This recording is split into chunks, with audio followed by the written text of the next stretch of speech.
As a member of the Africa, Caribbean, Pacific Group, ACP, we appreciate the achievements of the Cotonou Agreement, for which the participatory slum upgrading program is one of them.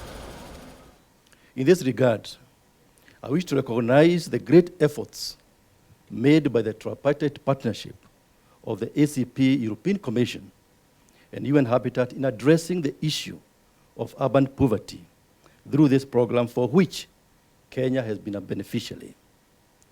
We are grateful to the ACP for the political support and European Commission for the funding of PSUP. Our being here this afternoon is an expression of our commitment to scale up the participatory slum upgrading program. The government of the Republic of Kenya is alive to the challenges associated with rapid urbanization.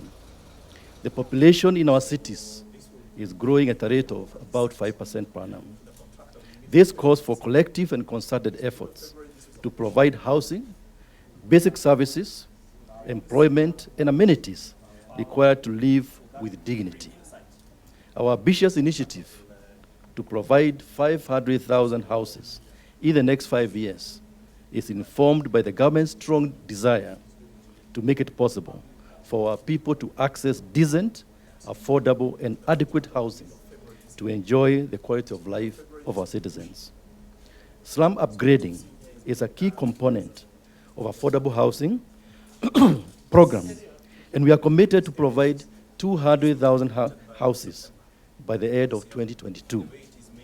This is in line with the Sustainable Development Goal number 11 on sustainable cities and communities. I wish to encourage the ACP, EC, and UN Habitat to continue this partnership and reiterate that the government of Kenya is committed to addressing the issue of slums and informal settlements and upscaling the impact of slum upgrading through PSUP by applying different financing mechanisms.